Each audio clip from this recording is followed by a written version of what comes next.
Hey, what's up guys? This is Anthony from Anthony's Customs, and for this review, we are looking at the Marvel's Avengers Age of Ultron figure from Hot Toys. So this will be my second Hot Toys figure review. You guys probably saw my Superman one, and if you haven't, check it out. You guys know I'm not a huge Hot Toys collector. I did a kind of a joke at the beginning of the Superman one saying, so it's a piece of junk, don't buy it, I don't like Hot Toys. But, you know, that's not the case. They're not necessarily bad, I just don't personally find them appealing. And this figure is a really good example of why. It does a lot of things really well, but then it does a lot of things in such a way that I can't get behind the brand, I can't get behind the license. One of the things, and we'll talk about that right now while I still have it spinning, is the head sculpt. They're known for their head sculpts being really good, really accurate, and there's no doubt that the sculpting, the technical sculpting ability, the skill is there. Really high quality sculpts, but the likenesses and the expressions on them are such that it's just not going to do it for me. Look at the box, for instance. That face right there with the furrowed brow, the really angry, badass looking Ultron. Say what you will about the design, that is how you want to recognize Ultron, with a kind of angry look. And then look at the figure itself. It's just very neutral and blah and bland. Now I'm sure there's some people that want the neutral look on the face, but I don't see why. I mean, even on the package itself looks better than the figure in terms of the face. That just bugs me so much. Anyway, I don't know. Alright, you know what? Let's get him off the stand. We'll take a closer look at all of the details, the articulation. That's a big point of contention for Hot Toys, so we'll talk about that. We'll talk about the paint, and we'll talk about the light-up features. So let's get him off the stand and take a closer look. Okay, so this guy stands. He's a pretty big one. I was going to use the blue ruler. I know you guys like the blue ruler. I couldn't do it on this guy. He's just too tall, so we're going to use my handy-dandy carpenter's tape measure, and he comes in at just under 17 inches, a little bit, about 16 3/4 inches, and that's with his legs slightly spread, but that's pretty much what the height is going to be. And I don't have a metric ruler that big, so I can't tell you. I'm not going to do the conversion. You guys can do that. So he's a big one, that's for sure. And the price reflects that. This guy is MSRP of $375.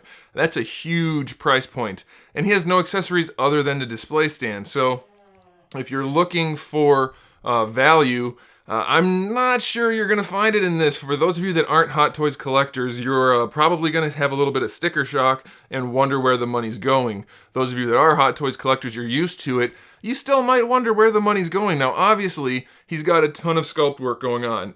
It's all unique. It's all original for him, so that's fantastic. That's a good thing. But that's really it. There is paint on it, but I have to say, for the price point, I'm not 100% impressed with the paintwork. We have a lot of issues that are kind of like this one right here. Let's see if I can find it. He's got a black spot on his leg. Now I know that's a little detail, it's a little tiny non-issue, but it is still an issue. And then we have some things like right here. Let me zoom in so you can see this. Right here on the back of his calf. There's no black wash in there. There's no paintwork right there. So there's lots of spots like that where the minimal paint job that's there is just not. So that's kind of a problem. And then, you know, you get it throughout. Just lots of little areas that don't have the paint you would want. And this area down here, let's yeah, you can see it right there. It's not great. The paint scheme is very minimal, and it's just kind of sloppy. There's another instance right there. It's not a big deal. You won't notice it unless you're looking for it, but I think at that price point, you ought to be looking for it. So, I don't know. It kind of bugs me that it's like that. So the paints, I mean, obviously the plastic is all painted. It's all that metallic silver, which looks really nice. It's super shiny, looks very metallic, so that's great. That's fantastic. But all of this panel lining and everything, it's very not ununiform. It's not great, and I think at that price point it probably should be. Before we get into the figure anymore, though, let's take a look at the display stand. I think this is the best part, unfortunately, of the entire thing. So you get the upright piece that you would expect, same as on Superman and probably other ones, but the really important part is the light-up base. This base looks fantastic. The way it lights up is just really well done, really clever. It looks great. I like it a whole bunch, and I think most of you are probably going to agree with me that that looks really cool.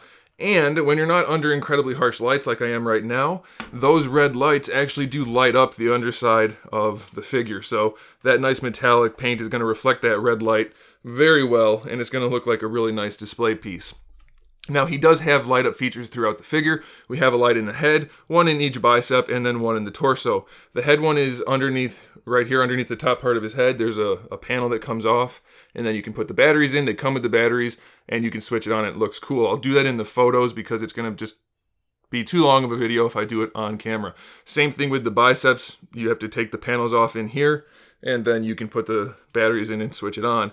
And then for the torso, you take this panel off and put the batteries in and switch it on. So no big deal there, that's fine. I have to say I'm really not impressed with the headlight. It looks bad. The eyes don't look right for me at all. Way too much white, not enough red.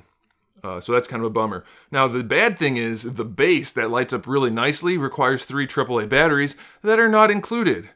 I think at a $375 price point, they can spare the 50 cents that it would cost them to include the batteries. So that really irks me when a high-end expensive figure doesn't come with batteries.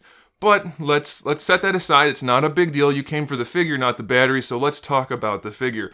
We already mentioned that the head sculpt it's kind of lacking. It could definitely have a lot more expression. The brows are not pronounced in any way. There's really a minimal furrow to them, and he really needs to have that. And the eyes are probably a little bit too small, I think. Letting the light come through, it just doesn't quite look right. And then for the mouth, we actually have an articulated jaw that lets him open his mouth. I mean, that's cool, I guess, but it's just okay. And the reason it doesn't look great is because the cheeks, they're not recessed enough and they're not dark enough. It really takes away from the overall look of the face. It's very kind of flat and plainer, which is kind of the case for all of the figures of Ultron so far. They haven't really captured the face. And that bugs me a little bit, and I don't think it should at this price point. What is there is technically well done, just doesn't impress. Now, as far as articulation goes, the head's actually on a hinged ball peg, and it can look up and down and side to side, but this part right here on the back of his neck, this is connected to the head, and it's kind of a really hard rubber, so it doesn't allow for very much range of motion at all. It's very limiting. We do have the neck here. This whole area is kind of similar to the SH Figure Arts in that it'll rotate around and it kind of can float and move in different ways.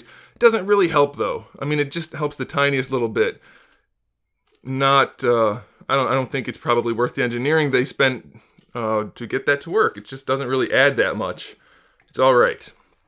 For the shoulders, we have this piece right here, which is spring-loaded. It has a tab and a hinge and a spring in there that lets it move all the way around. And we'll get to why that's there in a second. We have this piece here that's also spring-loaded that will allow for slightly better range of motion, but I mean, it's necessary, but it doesn't, I don't know, it's not impressive. None of this is really impressive to me. This piece here, same thing. It's spring-loaded and it's necessary, but you can't really do that much with the shoulders anyway. We're going to get to that right now. The shoulders, the instructions tell you, it's got a sliding mechanism. It's got a socket that'll slide in and out to allow for the shoulders to move. In fact, it tells you to pull them out slightly for better range. So I did that and the whole arm came off.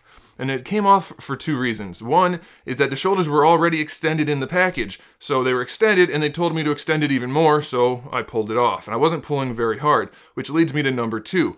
The sliding socket in there is much stiffer, much harder to move than the ball peg that goes into the socket that holds the arm on. So when I'm trying to pull the socket out after I got it pushed back in, the arm popped off instead of the socket sliding. So that's a problem. It doesn't have a high quality of finish work, I guess. Something got mismolded, I don't know. The arm pops off way easier than this socket slides. That's a problem for sure. And then putting it back on is a total pain in the ass because you have this, you have the one on the back, and you have this. So you have to kind of separate everything, stick your thumbs in there, and try to not break everything. So good luck with that if you pop the arm off. Luckily, I didn't break anything. The ball peg just came out. But it says also in the instructions not to move the arm greater than 45 degrees, which is fine if the shoulders are like this. Now, in the packaging, the shoulder pads are tucked. This piece right here is tucked in underneath all of this. So you can't raise the arm at all. And if you didn't accidentally tear the arm off, you might not know that. You might try to do the 45 degrees, and then you might have a serious problem raising the arm. So good luck. If you're not seeing this video, if you haven't seen it yet and you already messed up your figure, that's a bummer, because that's really not good. If this isn't free floating like this, it will not allow for that range of motion. Now, the problem with that is you can get the arm up, but it doesn't stay up. It's not strong enough. The spring in this, which is super not strong, it's not weak, but it's not strong, it will push the arm back down. So technically the range is not bad. I still think what would have been better is if this was a floating piece and the arm could kind of extend so that the shoulder pad would kind of stay in place. Instead of bringing the shoulder pad all the way up, it could kind of overlap the arm a little bit. That'd be better. But it's not bad the way it is, except you can't keep the arm in place. Sometimes if you wedge it, it'll stay, but most times not. Now you can pull this out and then rotate the arm around, and good luck, because these floating pieces are still going to get in the way.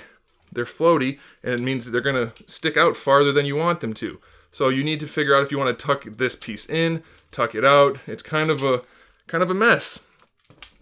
There's probably way more going on than there needs to be, and rotating the arm around is basically, you have like a 50% chance of breaking everything. You technically have the range, you can see that. The arm can come all the way out, you can spin it all the way around 360 if you want to, but with all of those floating pieces, you have a big chance of breaking something. Looks fine from the back, looks fine from the front, but if you look at it, you really have that shoulder piece really far away from the shoulder itself, and it's grinding against this floating piece here, which is actually not effective. It's not anywhere near as useful as it should be because it comes out as a floating piece rather than going in, and then this piece has to be the part that comes out.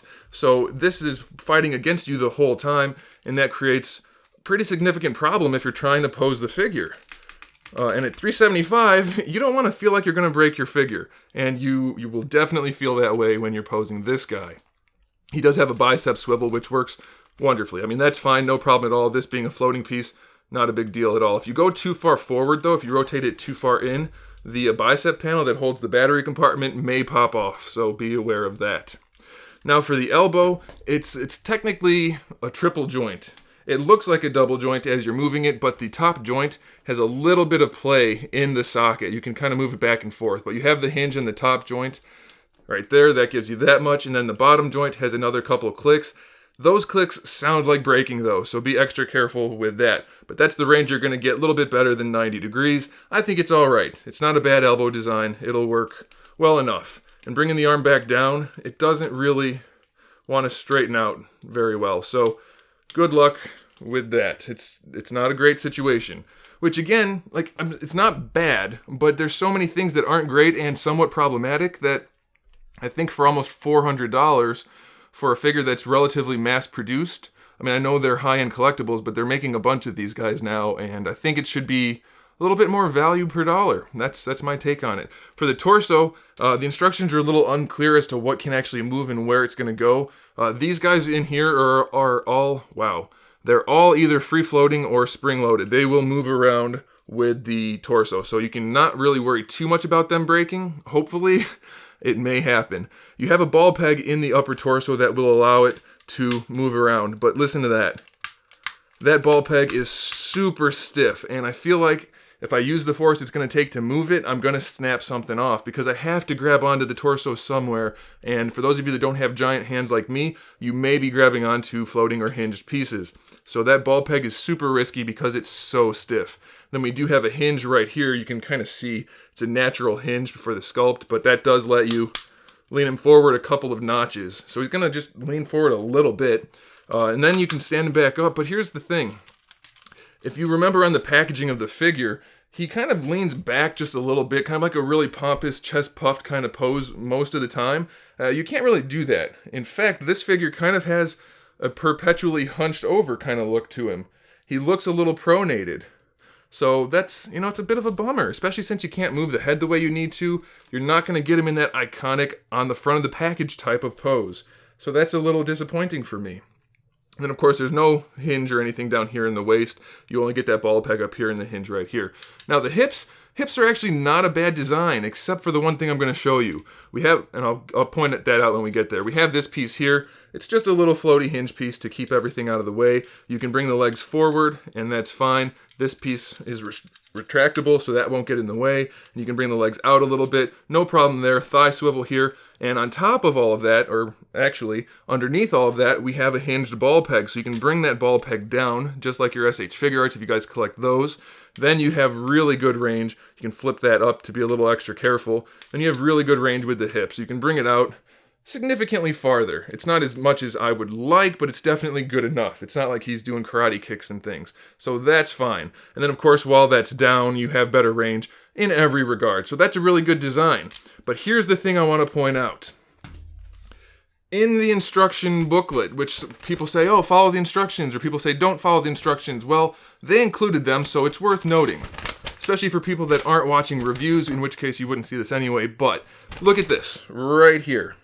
It shows the thigh area independent from the hip, that disc part, going up over that disc and being able to pull down from that disc. And that's not talking about the ball hinge, the hinged ball peg right here. That's separate. So this is telling you you can pull the thigh down and then push it back up over this piece. You can't do that. There's no place for this to go over that, and there's no way to pull this down. So if you're pulling on your figure following the directions, you're gonna break something. So be extra careful about that. I showed you what it can do. Don't do more than that. You're gonna break it, and you don't wanna do that. All right, next thing, the knees. Double hinge knees. They have pretty good range. It's not the best looking design. They're kind of extended, but since he's a robot, that's fine. It looks good. He's got no problem really with the legs. For the ankles, we have a hinge that lets the foot go forward and back like that. So that's really nice. That's for the ankle itself. We have this little floaty piece here just to float there. And then there's actually a ball peg. It's really stiff, but you have a ball peg in the foot itself to give you your ankle rocker. So that's pretty good. And then lastly, we have a toe hinge, which doesn't have very much range and is not really useful at all. So ultimately, there's a lot of stuff that's cool about this figure. He's really shiny. He does light up. For the most part, he looks good when he's lit up. But the articulation is really weird. Those floating shoulder joints, just not well conceived, not well executed, combined with the fact that the slip joint for the shoulder doesn't work at all really, unless you want to tear the arm off.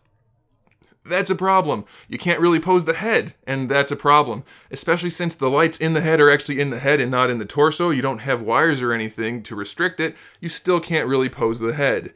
The sculpt of the head, pretty mediocre. I mean, it's good, but it's not the look you should have. You can't even make the front of the box image with the figure, so that's a bummer. Oh, I didn't talk about the hands. I should do that real quick. That's kind of important. They're fine. That's why I kind of just didn't think about it. We have a ball peg for the hand itself, so the whole hand will just move around however you want, and then all of the fingers are individually hinged just like a regular hand, and they work just fine. And then you have a ball peg for the thumb because we have opposable thumbs. So the hand works no problem at all. Sometimes they're a little stiff. Once you get them going though, you won't have any issues. So the hands are good. So, you know, it's just, for the price point, I'm not sure you're getting enough value. It's a good figure, but it's not great, and that's where we're going to end it. So there you go, guys. Thanks for watching. Make sure you subscribe to the channel so you can see my upcoming figure reviews, custom figures, and other good stuff. And in the meantime, keep collecting.